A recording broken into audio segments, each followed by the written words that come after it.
Hal semacam ini paling banyak terjadi. Ada pihak-pihak mafia pertanahan yang sengaja menerbitkan sertifikat di atas tanah bekas hak ehendom dengan dalih bahwa tanah tersebut sudah jatuh ke tangan negara. Yang selanjutnya ketika pemohonnya memperoleh sertifikat. Halo teman-teman, salam jumpa bersama saya di CAS Channel Hukum yang pastinya akan selalu membahas seputar masalah-masalah hukum yang sering dihadapi dan tentunya akan membantu memberi solusi-solusi hukum konkret apa yang seharusnya teman-teman tempuh. Nah, di video kali ini kita akan membahas tentang permasalahan ganti rugi atas bidang tanah ehendom verponding. Tentunya memang ada banyak sekali masalah pertanahan yang ada di sekitar kita, khususnya juga yang berkaitan dengan masalah kepemilikan tanah ehendom verponding. Nah, baru-baru ini di kantor kami kedatangan seorang klien yang ingin berkonsultasi tentang masalah sebidang tanah ehendom verponding yang sudah diambil alih kepemilikannya oleh salah satu perusahaan, katakanlah perusahaan X. Ya, jadi pengambil alihan itu tentunya tanpa sepengetahuan dan persetujuan dari klien kami sebagai pemilik sah atas tanah ehendom verponding itu. Nah, bukti-bukti yang dia miliki yang dipegang oleh klien kami itu adalah salah satunya merupakan salinan bukti pembayaran pajak atas tanah atau petuk pajak atau verponding, ya, dan gross akta ehendom yang sudah dimiliki sejak zaman Hindia Belanda dulu. Tetapi karena keterbatasan pengetahuan dan informasi, maka tanah tersebut belum pernah didaftarkan atau dikonversikan tanahnya ke badan pertanahan. Namun ia sendiri belum tahu apa sebenarnya tanah ehendom itu secara lebih spesifik. Katanya tanah ehendom miliknya itu sudah beralih ke tangan negara dengan alasan bahwa tanahnya itu adalah tanah partikelir yang sudah terkena undang-undang tentang penghapusan tanah-tanah partikelir. Nah, setelah kita cermati bukti-bukti yang dipegangnya, ternyata ehendomnya itu bukan ehendom dalam arti tanah partikelir yang di atasnya melekat hak-hak pertuanan, melainkan hanya ehendom verponding biasa. Ya. Oleh karena itu, klien kami ini ingin menuntut adanya pengembalian tanahnya itu atau minimal ada ganti rugi dari perusahaan yang diduga menyerobot bidang tanah ehendomnya itu. Nah, ini mungkin ya salah satu contoh kasus di antara sekian banyak kasus tentang ehendom verponding ini yang masyarakat hadapi, tidak hanya dengan melibatkan pemerintah, tetapi sekaligus juga melibatkan perusahaan-perusahaan tertentu atau para developer, ya, atau pengembang-pengembang perumahan. Nah, ada beberapa hal penting yang akan kita bahas terkait dengan persoalan ganti rugi atas tanah ehendom ini. Di antaranya yang pertama adalah kita harus tahu dulu apa definisi atau pengertian dari ehendom verponding, dan yang kedua ganti rugi atas tanah ehendom verponding akibat diserobot atau tanahnya jatuh ke tangan negara, ya, khusus mengenai tanah partikelir.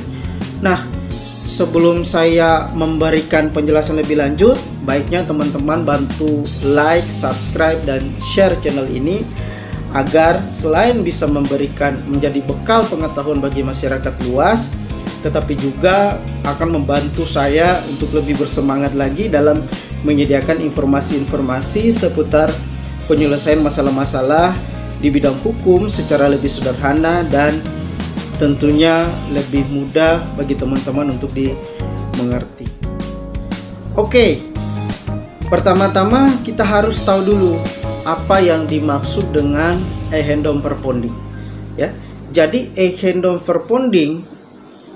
verponding itu adalah istilah dalam bahasa Belanda yang menunjuk pada salah satu hak atas tanah pada zaman Hindia Belanda yang berkaitan dengan pembuktian kepemilikan tanah, ya. Kalau sekarang kita kenal sebagai hak milik sebagaimana diatur di dalam Undang-Undang Nomor 5 Tahun 1960 tentang Undang-Undang Pokok Agraria, ya. Nah, perlu diketahui bahwa usai Indonesia merdeka sistem hukum agraria warisan Belanda masih kita pertahankan sebagai pengakuan kepemilikan yang kemudian diatur dalam Undang-Undang Pokok Agraria, ya. Jadi kalau kita lihat berdasarkan Kamus Hukum Legal Center Publishing, yang dimaksud dengan eigendom adalah hak milik mutlak, ya, sedangkan yang dimaksud dengan verponding adalah harta tetap.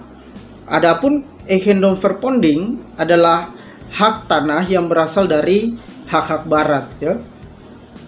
Nah, hak eigendom atau lengkapnya disebut sebagai Eigendomsrecht atau dalam bahasa Inggris disebut sebagai Rights of Property, dapat diterjemahkan sebagai hak milik, ya, sebagaimana diatur di dalam buku 2 Burgerlijk Wetboek, ya, atau disebut sebagai Kitab Undang-Undang Hukum Perdata, ya, diatur dalam buku 2. Kalau dalam bahasa Belanda buku 2 itu disebut Van Zaken, ya, atau tentang benda, hak-hak kebendaan. Nah, hak eigendom ini dikonstruksikan sebagai hak kepemilikan atas tanah yang tertinggi di antara hak-hak kepemilikan yang lain, ya. Hak eigendom ini merupakan hak kepemilikan keperdataan atas tanah yang terpenuh, tertinggi, yang dapat dipunyai oleh seseorang. Dikatakan terpenuh karena penguasaan hak atas tanah tersebut bisa berlangsung selama-lamanya, ya, dapat diteruskan atau diwariskan kepada anak cucu. Dikatakan tertinggi karena hak atas tanah ini tidak dibatasi jangka waktu, ya, tidak seperti jenis tanah hak lain, ya, jenis hak atas tanah yang lain, misalnya hak erfak, ya, kalau sekarang dikenal sebagai hak guna usaha, atau hak obstal yang sekarang disebut sebagai hak guna bangunan, ya. Teman-teman bisa lihat di dalam pasal 570 Burgerlijk Wetboek atau Kitab Undang-Undang Hukum Perdata. Nah, ada satu makna penting dalam proklamasi kemerdekaan Indonesia dari sisi yuridis, bahwa proklamasi kemerdekaan merupakan suatu momentum untuk melakukan, ya, penataan kembali kondisi tata hukum Indonesia, di mana hukum kolonial di atas tanah harus segera dihapus, ya, dan diganti dengan hukum-hukum agraria yang bersifat nasional. Nah, di dalam konteks pelaksanaan hukum agraria nasional didasarkan atas kebijaksanaan baru dengan memakai tafsir yang baru yang berjiwa Pancasila dan pasal 33 ayat 3 Undang-Undang Dasar 1945. Nah, tafsir baru ini contohnya adalah mengenai hubungan antara negara dengan tanah, ya. Jadi negara tidak lagi menerapkan prinsip domain verklaring. Sebagaimana dahulu prinsip semacam ini pernah diterapkan pada masa Hindia Belanda, yang pada intinya menggariskan, ya, bahwa semua tanah-tanah yang tidak dapat dibuktikan eigendomnya berarti tanah tersebut adalah domainnya atau milik negara, ya. Kalau tidak bisa dibuktikan berarti tanah tersebut adalah milik negara. Nah, dalam konteks hukum agraria modern, hukum agraria nasional, prinsip semacam itu tidak lagi diberlakukan, yang berarti negara tidak lagi sebagai pemilik tanah, melainkan negara sebagai organisasi kekuasaan seluruh rakyat Indonesia yang ditugaskan oleh bangsa Indonesia untuk menguasai tanah, ya. Anda mungkin pernah mendengar istilah tanah negara. Nah, tanah negara ini jangan diinterpretasikan sebagai tanah milik negara. Oh, itu keliru.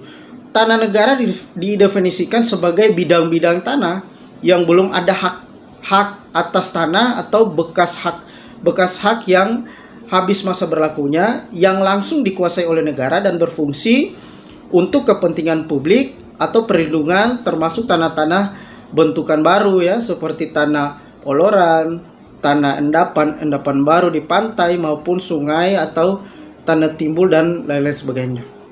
Nah, sekali lagi negara tidak lagi dikonstruksikan sebagai pemilik tanah, tetapi negara hanya menguasai tanah itu untuk nantinya dikelola bagi kepentingan masyarakat luas. Hal ini kemudian di dalam hukum agraria kita dikenal sebagai hak menguasai negara atas tanah.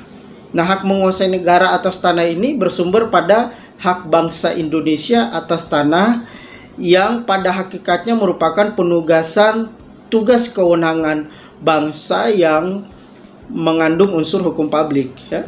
Tugas mengelola seluruh tanah bersama ini tidak mungkin dilaksanakan sendiri oleh seluruh bangsa Indonesia, maka dalam penyelenggaraannya itu bangsa Indonesia sebagai pemegang hak dan pengemban amanah tersebut pada tingkatan tertinggi dikuasakan kepada negara Indonesia sebagai organisasi kekuasaan seluruh rakyat Indonesia. Jadi keliru jika ada orang yang mengatakan bahwa suatu bidang tanah tertentu bisa dikuasai oleh negara dengan titel hak milik atas tanah, ya. Jangan sampai ada interpretasi demikian. Hal ini juga sekaligus menjawab beberapa pertanyaan yang disampaikan oleh subscriber di kolom komentar ya, di beberapa video saya yang kemarin. Jadi ada pemahaman konsep dan peraturan perundangan tentang pengertian tanah negara yang dapat kita tarik kesimpulan dalam tataran yuridis bahwa terdapat dua kategori tanah negara dilihat dari asal usulnya, ya. Yaitu yang pertama, tanah negara yang berasal dari tanah yang benar-benar belum pernah ada hak atas tanah yang melekatinya, ya. Yang kedua, tanah negara yang berasal dari tanah-tanah yang sebelumnya ada haknya, tetapi karena ada sesuatu hal atau adanya perbuatan hukum tertentu, kemudian tanah itu menjadi tanah negara. Saya kasih contoh, misalnya tanah bekas hak barat, ya, tanah ehendom partikelir, ya, tanah dengan hak atas tanah tertentu yang telah berakhir jangka waktunya, ya, tanah yang dicabut haknya, tanah yang dilepaskan secara sukarela oleh pemiliknya. Oke, saya lanjut.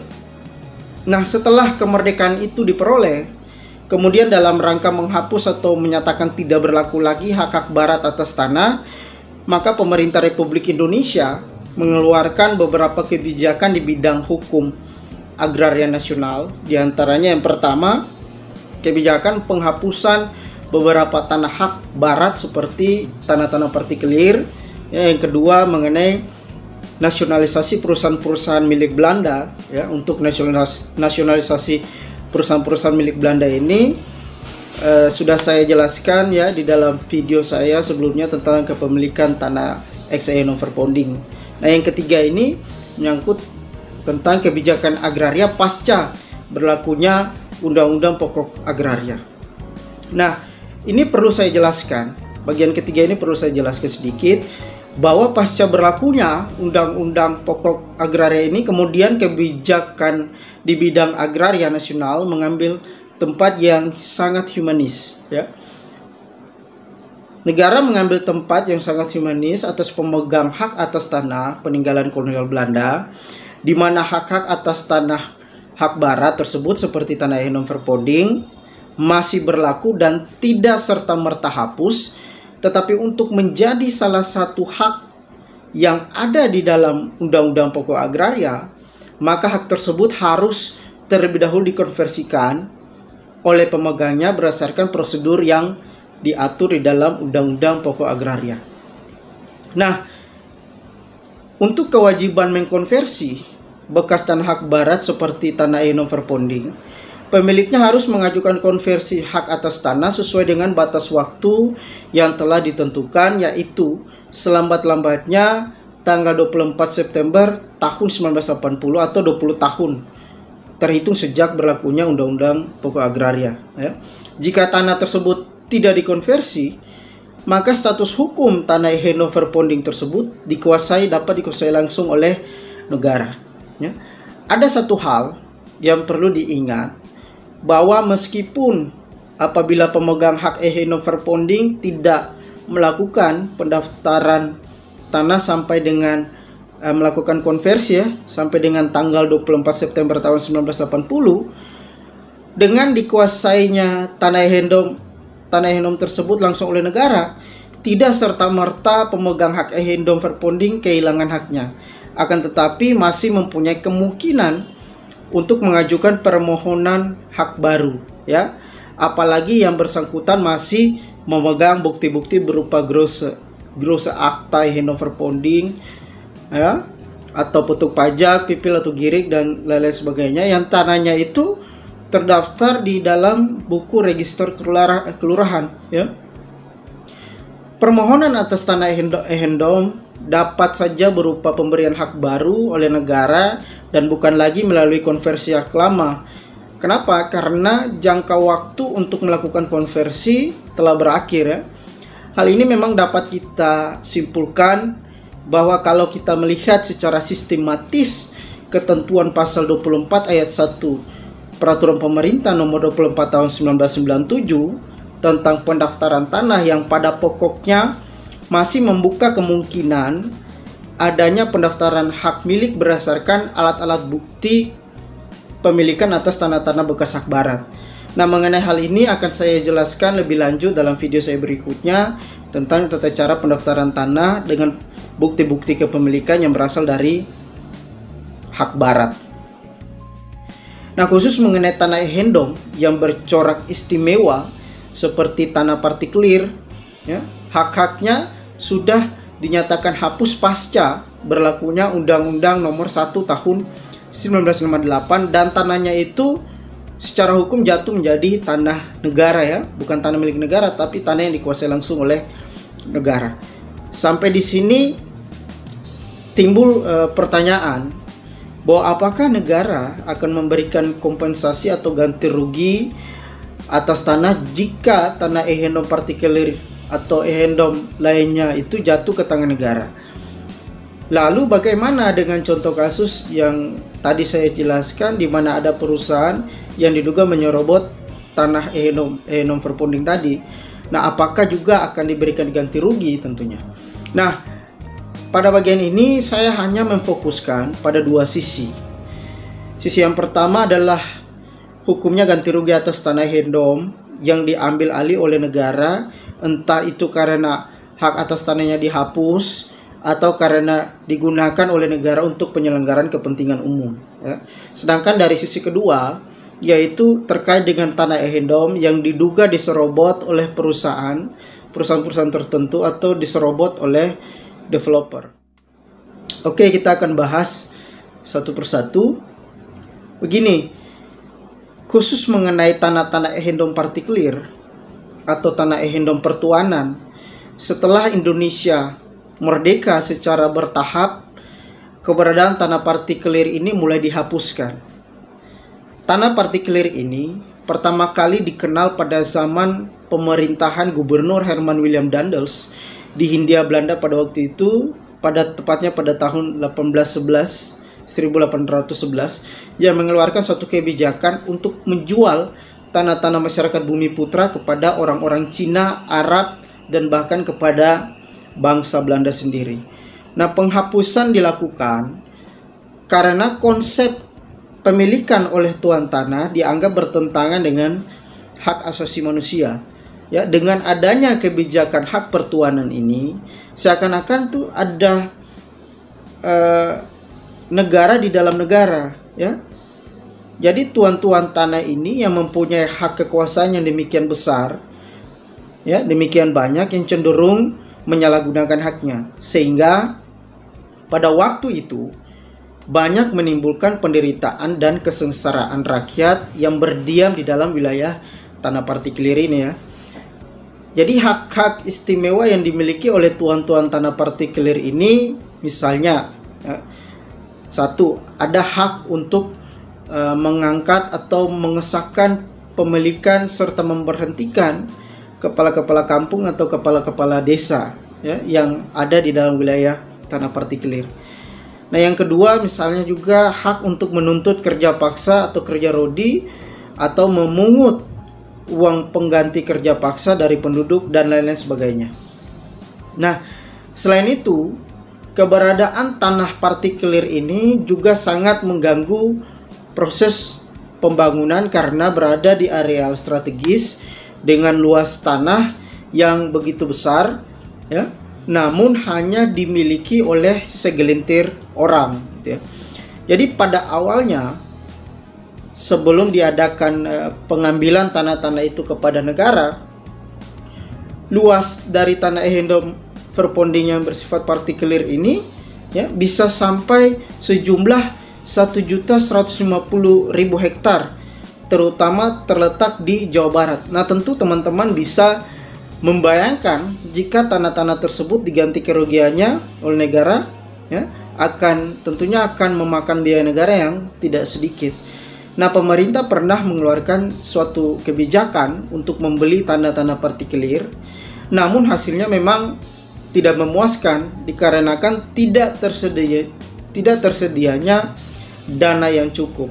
Nah, bukan hanya itu saja, tapi juga karena tuan-tuan tanah ini yang bersangkutan menuntut harga yang sangat tinggi, sehingga berdasarkan Undang-Undang Nomor 1 Tahun 1958 tentang penghapusan tanah-tanah partikelir dan hak-hak pertuanan, hapus dan tanah bekas partikelir itu karena hukum seluruhnya serentak menjadi tanah yang dikuasai oleh negara.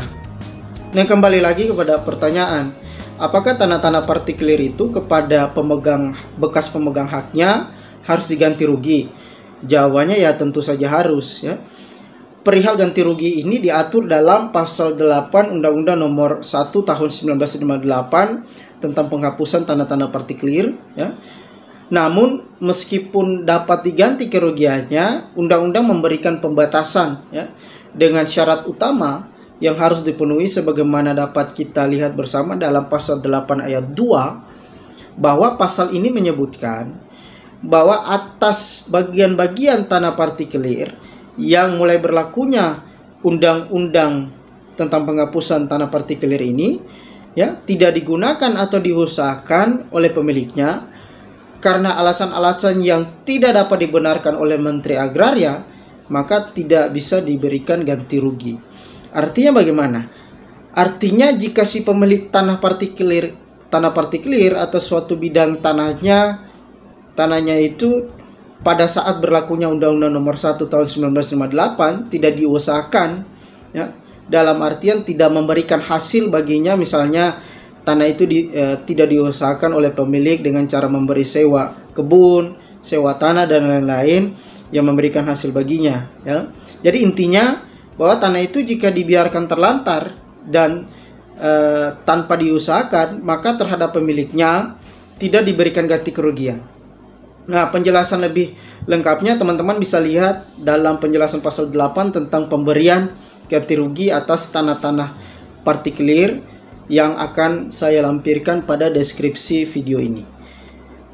Sedangkan bagi tanah-tanah yang tidak tergolong dalam tanah partikelir atau tanah ehendom biasa, ehendom verponding biasa, sebenarnya untuk menjamin adanya kepastian dan perlindungan hukum kepemilikan atas tanah bekas hak barat pasca berlakunya Undang-Undang Pokok Agraria, pemilik tanah harus mengkonversi tanah tersebut menjadi salah satu hak atas tanah yang selambat-lambatnya pada tanggal 24 September tahun 1980. Nah, kita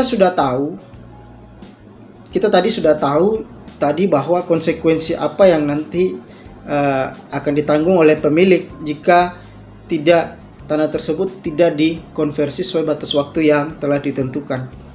Jadi, tanah-tanah ehendom yang bukan tanah partikelir, yang jika tanah itu jatuh menjadi tanah negara akibat tidak dikonversi, kepada pemiliknya tidak diberikan ganti rugi berupa uang.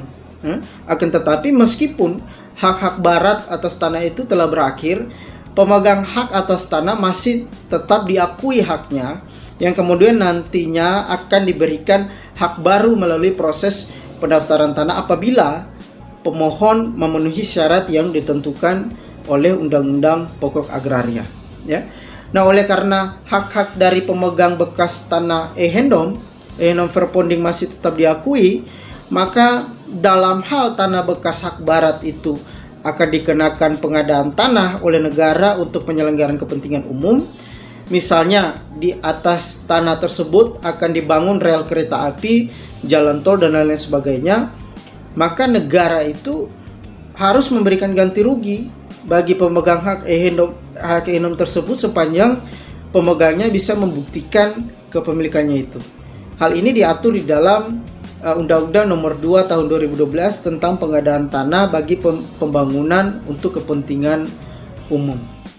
Nah, tanah ehendom ini memang sangat rentan menjadi objek sengketa apabila tidak segera didaftarkan ke kantor pertanahan setempat.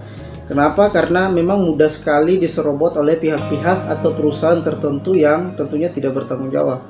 Ingat bahwa ketika tanah tersebut tidak didaftarkan ke kantor pertanahan selambat-lambatnya pada tanggal 24 September tahun 1980, maka tanah-tanah tersebut atau tanah ehendom statusnya menjadi tanah yang dikuasai langsung oleh negara.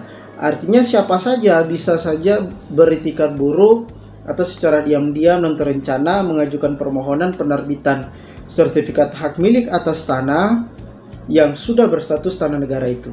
Hal semacam ini paling banyak terjadi. Ada pihak-pihak mafia pertanahan yang sengaja menerbitkan sertifikat di atas tanah bekas hak ehendom dengan dalih bahwa tanah tersebut sudah jatuh ke tangan negara. Yang selanjutnya ketika pemohonnya memperoleh sertifikat, kemudian pemohon yang memperoleh sertifikat itu menjual kembali kepada perusahaan atau developer tertentu.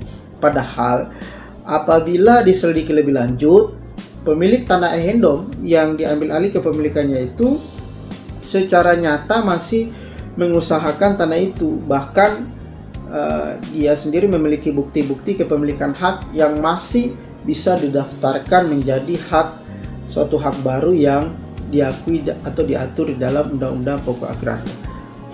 Dalam hal terjadi dugaan penyerobotan atas tanah ehendom oleh pihak developer atau perusahaan, maka teman-teman dapat mengajukan tuntutan ganti rugi.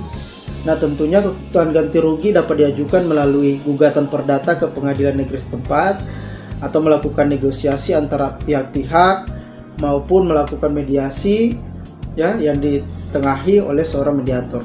Nah, tuntutan ganti kerugian melalui gugatan perdata dapat merujuk pada ketentuan pasal 1365 KUH Perdata dengan alasan bahwa developer atau pihak perusahaan telah melakukan penguasaan tanah secara melawan hukum. Namun yang dapat menjadi permasalahan adalah apabila ternyata developer atau perusahaan tersebut memiliki dasar penguasaan tanah berdasarkan sertifikat tanah. Nantinya hal ini dapat menjadi perdebatan di pengadilan. Nah, dalam hal developer telah memiliki sertifikat atas tanah, maka tentunya peraturan perundangan di bidang agraria memberikan suatu perlindungan hukum terhadap pihak developer tersebut. Terlebih lagi berdasarkan ketentuan dalam PP nomor 24 tahun 1997, data fisik dan data yuridis dari tanah yang didaftarkan wajib untuk diumumkan sebelum penerbitan sertifikat. Kalau penerbitan sertifikat itu tidak diumumkan, maka penerbitannya dapat saja dibatalkan, dibilang cacat administratif, dan dapat saja dibatalkan menurut hukum oleh badan pertanahan atau pengadilan. Adapun dalam jangka waktu pengumuman tersebut, setiap orang diberikan kesempatan untuk mengajukan keberatan atas penerbitan sertifikat hak milik. Hal lain yang perlu diperhatikan adalah kadaluarsanya suatu penuntutan atas penerbitan suatu sertifikat dalam jangka waktu 5 tahun sejak diterbitkannya sertifikat hak milik sebagaimana diatur dalam pasal 32 ayat 2 PP tentang pendaftaran tanah. Sehingga pihak lain yang merasa mempunyai hak atas tanah tidak lagi dapat mengajukan suatu penuntutan jika sudah lewat dari 5 tahun. Jadi sampai di sini pasti kita sudah paham mengenai kedudukan hukum ganti rugi atas bidang tanah ehendom crowdfunding bila sewaktu-waktu teman-teman mengalami permasalahan yang serupa. Demikian yang bisa saya jelaskan terkait dengan ganti rugi atas tanah bekas hak barat. Jika channel ini bermanfaat dan memberikan wawasan pengetahuan bagi Anda, jangan lupa like dan subscribe. Dan apabila ada informasi lain, boleh Anda share di kolom komentar. Dan tentunya sampai jumpa di sesi channel berikutnya.